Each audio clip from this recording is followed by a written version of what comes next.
Welcome back, everyone. This is GoatCast Sports, and the 2023-2024 NBA Media Day / training camp is upon us. So I think it's time to do a way too early prediction on which teams are title contenders and who are playoff pretenders. If you haven't checked my video from earlier in the week, I already examined 4 teams from the Western Conference, but in this video, we go out east and take a look at a very interesting Eastern Conference. So sit back and relax, and let's hop into some early predictions in no particular order. But first, if you enjoy NBA breakdowns and analysis, please like and subscribe to the channel. Can't do this without you guys. Also, if you enjoy podcasts, and I'm sure you do, check out my new podcast channel in the description. I try to drop new episodes every Wednesday. So now let's go to the Eastern Conference. The Miami Heat. Even Jimmy Buckets is feeling the shockwaves from the past few weeks. Unfortunately, not in a good way. The Miami Heat were probably the surprise of the postseason. With Jimmy Butler always showing up in the playoffs, Bam Adebayo being a worthy sidekick, many thought it would take a godlike effort for this Miami team, sprinkled with a few veterans, but mostly made up of undrafted talent, especially as they stared down the number 1 ranked Milwaukee Bucks in the first round. However, Jordan's son had other plans and put the team on his back while coach Erik Spoelstra motivated the young guys to step up, and we had a team that mowed through an Eastern Conference to come up short in the finals. It looked like then they would snag the services of disgruntled Damian Lillard, who made it very clear that he wanted to take his talents to South Beach. But then, last week happened. So now, the Heat go into the 2023-2024 season having lost out on Damian Lillard, but also having made very few moves in the offseason, losing Gabe Vincent and Max Strus, both pitching in meaningful minutes throughout their historic 2023 playoff run. Still, all hope isn't lost. Jimmy Butler and his dog-like game, and of course his new emo persona, would not back down from the challenges or challengers out east. While getting up there in age, Butler is still likely in the prime of his career and showed throughout the past few seasons that he can get it done on both sides of the ball. Bam will likely rise and shine as well, as he was another force in the playoffs and will be inching closer to his true prime. Couple that with them bringing back vet Kevin Love, having Kyle Lowry, Caleb Martin, Duncan Robinson, Tyler Hero, and reunited with Josh Richardson, they have a decent nucleus and hope that guys like RJ Hampton and Haywood Highsmith continue their growth. While on paper they look like they've lost a little of the magic they had last year, never count out a Pat Riley organization. But, if I'm being honest, they're definitely pretenders heading into the new season. The Philadelphia 76ers. You kind of have to feel bad for Joel Embiid. After a career-defining MVP-level season, what looked like the launch pad to the next level seems to have crashed and burned. With turmoil throughout the organization, which led to Doc Rivers firing and Nick Nurse being given the reins to help right the ship, there's still tons of questions as they prepare for the preseason, mainly their bearded problem child.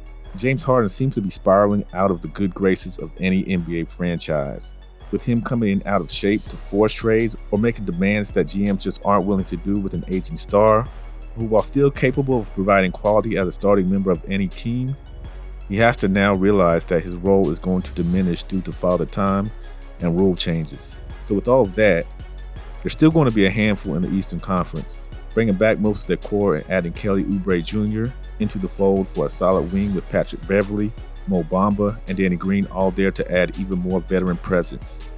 The team will no doubt depend on Joel Embiid and his continued rise as a premier big man in the league, but will need guys like Tobias Harris and Tyrese Maxey to also match Embiid's energy and be consistent sidekicks throughout the regular season and into the post. If Harden doesn't get his way, I believe Philly will have some early issues due to him being a major part of their starting 5, and if he doesn't play or throws his fits and doesn't play up to his standard, I believe the Sixers will have a rough start to the season. So with that said, I have to call them pretenders until they fix their James Harden problem and get a group of guys that are focused on the team and winning. The Boston Celtics. I'll admit I got it all wrong. A few months ago, I dropped a video where I gave my opinion that there was no way Boston would keep both Jason Tatum and Jaylen Brown, with both being eligible for the Supermax and them failing to reach the NBA Finals after being there just a year earlier. Instead, the Celtics shipped out point guard Marcus Smart to the Memphis Grizzlies and brought in Kristaps Porzingis from the Washington Wizards. Then they went out and dealt Malcolm Brogdon and Robert Williams III for Drew Holiday, whom had just been dealt by the Bucks. So with that, Boston is now championship or bust. No excuses as their current roster is young, talented, and experienced, with Jason Tatum being a solid top 5 player in the current league and Jaylen Brown being at least top 20. You can now combine that with the guy that has gotten a ring in the past few years and knows what to do to get it done in Jrue Holiday. Mazzulla, now a year deep as head coach, can try to work in the defense that nearly won them Larry O'Brien under Ime Udoka, and then try to implement some of the offense that they tried to focus solely on this past season. I also think that having Porzingis and Al Horford as their bigs could actually work, as Horford, although undersized, can still bang down low with the heavyweights, and Porzingis can play a more perimeter style while still swooping in for rebounds on the defensive end. Their biggest struggle, though, will be their bench. However, with Jrue coming in, Derek White will likely come off the bench as 6th man, and then you have Peyton Pritchard, Luke Cornett, and maybe newly acquired Wenyen Gabriel, if he makes the roster. Other than that, I'm not sure who will be on their day one roster. Either way, they're young enough to mostly play big minutes other than Horford, but Porzingis can play the 5 for spot minutes while he rests, as they should be no worse for wear. If Mazzulla does do what I think he will and refocuses the team on defense, and Tatum in a contract year takes yet another leap, this team is going to be good, very good. And with that said, they'll easily be contenders out east and for the entire association. The Milwaukee Bucks. Until Boston came in and swooped up Milwaukee's leftovers, it seemed they had absolutely won the offseason with one single trade for one single player. Milwaukee may have been ousted in the first round of the playoffs last year, but there were enough variables that if I were a GM, I'd bring the band back together one more time. However, the Bucks said they'd rather go big than go home, and they went for a guy that averaged around 32 points last season in Damian Lillard. Yes, Dame time in Milwaukee will definitely be interesting, as Giannis has been throwing out thinly veiled threats over the summer as to his mindset for extending his contract. I guess the Bucks didn't want to chance it and call his bluff, and instead put together a package to get the ex-Portland star. Now the Bucks look loaded, bringing back most of their starting lineup in exchange for Lillard in place of Jrue, and likely filling Grayson Allen's spot with Pat Connaughton. Then you have a strong bench with Bobby Portis, Jay Crowder, the newly acquired Cameron Payne, and Malik Beasley. They'll probably get some spot minutes, but all in all, a very formidable lineup top to bottom. With Chris Middleton hopefully healthy and now being able to be even more free, since defenses will have to figure out how to keep both Giannis and Dame at bay, he could have a real showcase season in 2024. With Giannis, in my mind, being the number 2 or at times best player in the NBA, having one of the top scorers of the past few seasons is going to be a godsend. Even with the defense they lose with Jrue being gone will not be noticeable, as they are a team built on tough defense, and I believe they have enough pieces to mask Lillard's defensive efficiencies. So with all that said, this team is a contender and should be the favorites to win it all this season and into the next. Now, one honorable mention. I want to add the Cleveland Cavaliers, sorry New York Knicks, Toronto Raptors, and Chicago Bulls, but unless they just have some major rises in talent, they're all pretenders. But I'll give a few thoughts on Cleveland in rapid fire form. The Cleveland Cavaliers.